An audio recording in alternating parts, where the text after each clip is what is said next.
नमस्कार। गोविंद पारिक के 80 पेज की सीरीज आज हम लोग बात करने वाले हैं। पेज नंबर 57 की बात करेंगे।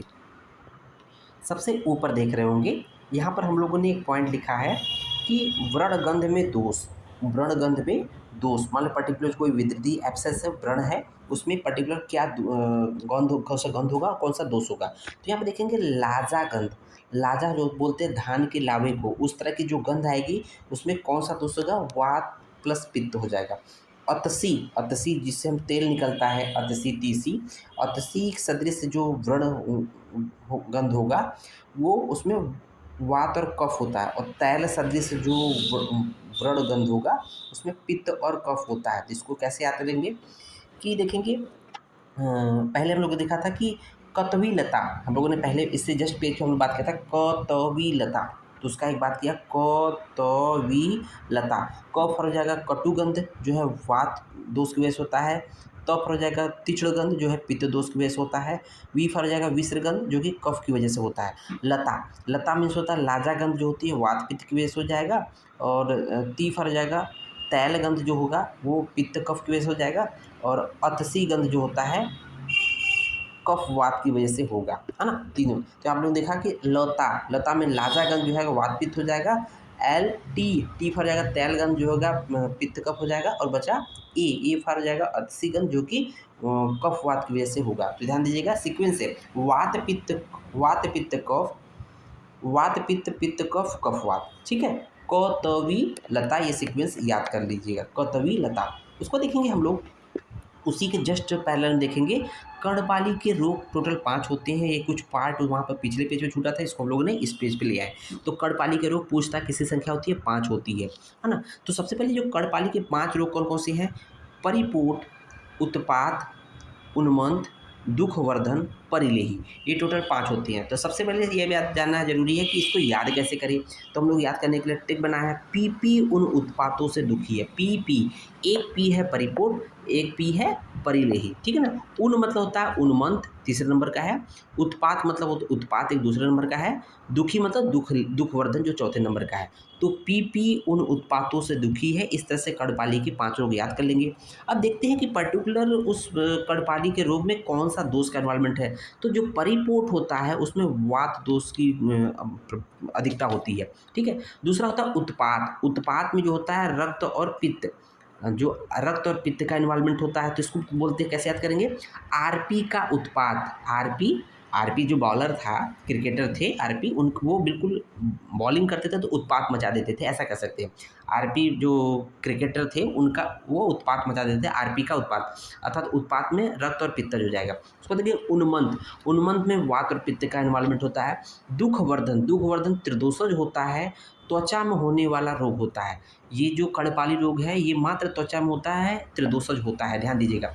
और परिलेही में कफ रक्त कृमि, कफ रक्त के साथ साथ कृमि भी इन्वॉल्व होती है, दोष होती है। तो इसको याद कर सकेंगे, लेही की कृमियाँ कार में घूमती है, चलती है। लेही मतलब परिलेही, कृमियाँ मतलब कृमि इन्वॉल्वमेंट हो गया, एक कृमि होगा। फिर कार, क से हो जाएगा कफ, र से हो जाएगा रक्त। लेही की कृमियाँ कार में चलती है, इसलिए हम लोगों ने परिलेही में क्या था, कफ रक्त, कार हो जाएगा, क से कफ, र से रक्त, कार प्लस कृमि, कार में लेही की कृमियाँ कार में घूमती है, चलती है, ठीक है, याद हो गया।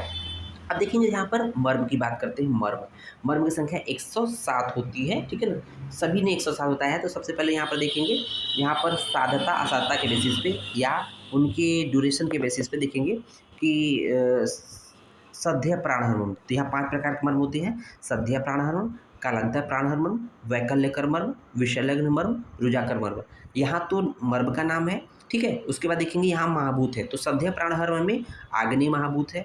कालांतर में जो है आग्नेय प्लस सौम्य, मतलब सध्या में आग्नेय है लेकिन कालांतर में आग्नेय प्लस सौम्य हो जाएगा। और वैकल्य लेकर तीसरे नंबर पे सौम्य हो जाएगा, मीन्स आग्नेय प्लस सौम्य, तीसरे में सौम्य हो गया।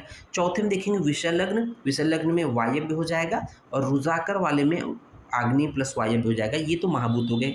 अब बात करते हैं सध्य प्राणमर्म की संख्या जो होती है 19 होती है, कालांतर प्राणमर्म की संख्या 33, तीसरा वैकल्यकर मर्म की संख्या जो होती है 44 होती है। और विसंलग्न मर्म की संख्या 3 होती है। और रुजाकर मर्म की संख्या 8 होती है। तो कैसे याद करेंगे, 19, 33, 44, 38 19 33 44 38 याद रखेंगे 19 33 44 38 सध्य प्राण हरमर्म कालांतर प्राण हरमर्म वैकल्यकर विषलग्न और रुचाकर। ध्यान दीजिएगा रुचाकर जो होती है 8 होती है, सबसे कम विषलग्न होती है 3 होती है, सबसे ज़्यादा वैकल्यकर होती है 44 होती है। तो कन्फ्यूजन हो रहा है, वैकल्यकर 44 होती है, विषलग्न 3 होती है। ठीक है, अब देखिए कि इनका जो वर्गीकरण है मर्म का वो रचना के अकॉर्डिंग हम लोगों ने पढ़ा भी है फर्स्ट ईयर में। यहाँ भी देखते हैं कि मांस मर्म, शिरा मर्म, स्नायु मर्म, अस्थि मर्म, संधि मर्म। ये तो बात सुश्रुत ने कही है।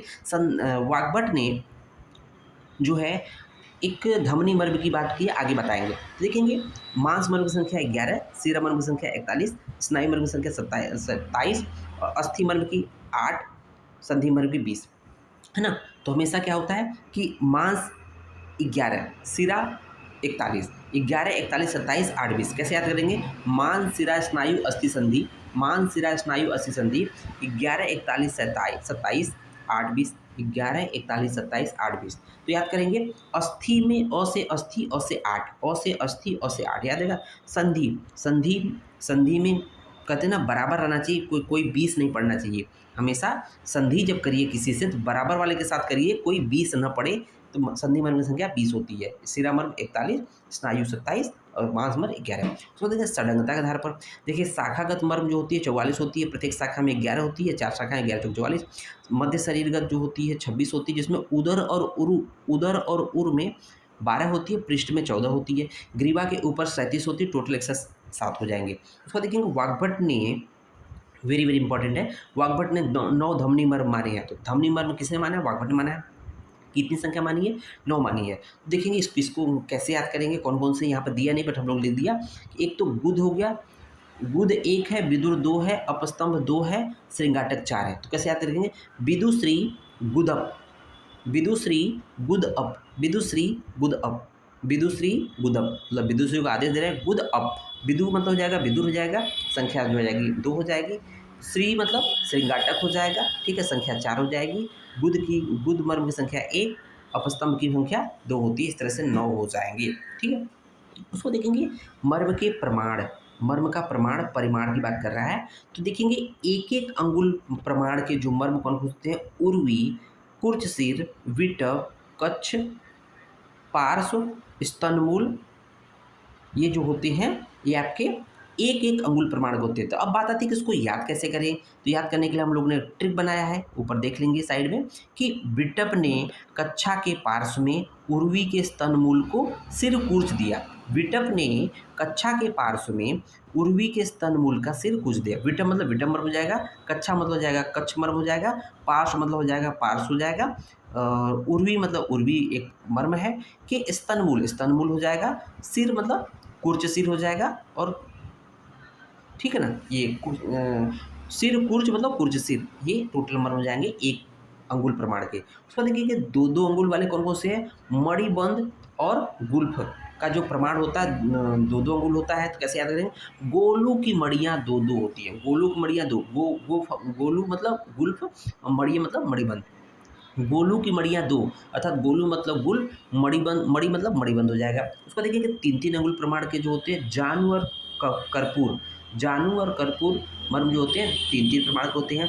तो देखेंगे कपूर की जानू 3, कपूर फिल्मों में ऐसे देखते हैं कि लोग कई शादियाँ करते हैं, कपूर की जानू 3, तो कपूर मतलब कुरपर, जानू मतलब जानवर, ये 3-3 प्रमाण के होते हैं, 3 अंगुल प्रमाण होते हैं।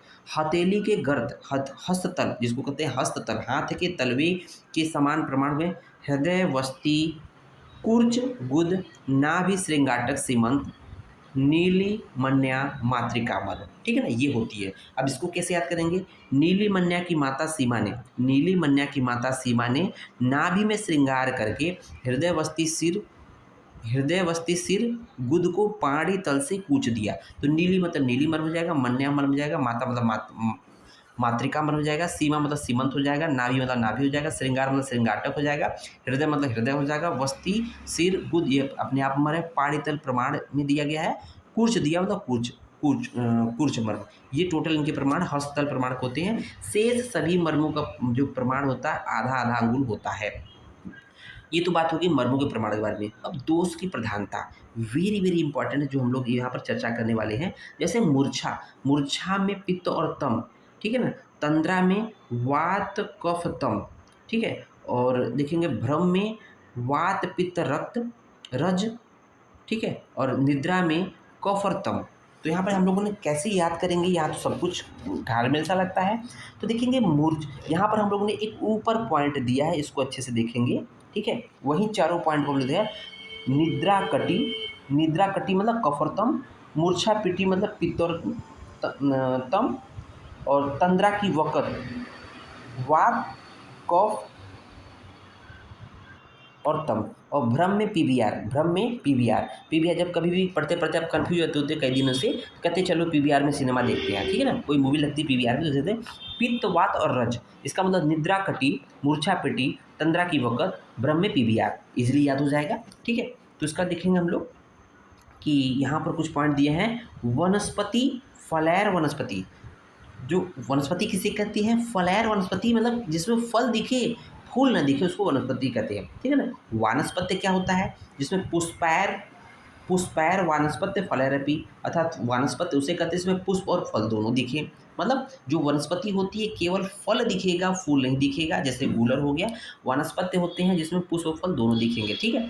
मूलनीय द्रव्य की संख्या 16 होती है, जिसमें बमन हेतु 3 होते हैं, विरेचन हेतु 11 होते हैं, शिरोवेचन हेतु 2 होते हैं। उसी तरह से फलनीय द्रव्य की संख्या 19 होती है, जिसमें बमन और स्थापन हेतु 8 होते हैं, शिरोविरेचन हेतु 1 होता है और विरेचन हेतु 10 होता है। उसके बाद देखें कुछ पॉइंट दिया हो गया है। तो उससे पहले मूलनी और फलनी, मूल पहले आएगा फल आएगा, किसी प्लांट में पहले मूल आएगा ना, इसलिए संख्या 16 हो जाएगी। फलनी बाद में आएगा, इसलिए संख्या 16 के बाद 19।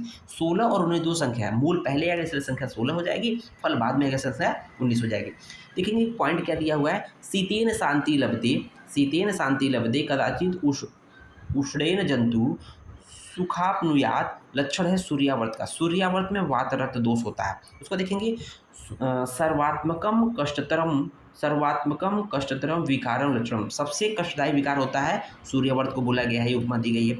व्याधि वदंती उदगत मृत्यु कल्प विसर्ग सहस्रे पे दुर्निवार, ये लक्षण किसका है, तो ये संखक रोग का है। संखक में जो है सुश्रुत ने त्रिदोष प्लस रक्त दोष माना है, जबकि चरक ने पीबीआर पित्त वात और रक्त को माना है। तो इस तरह से ये पार्ट कंप्लीट होता है। धन्यवाद।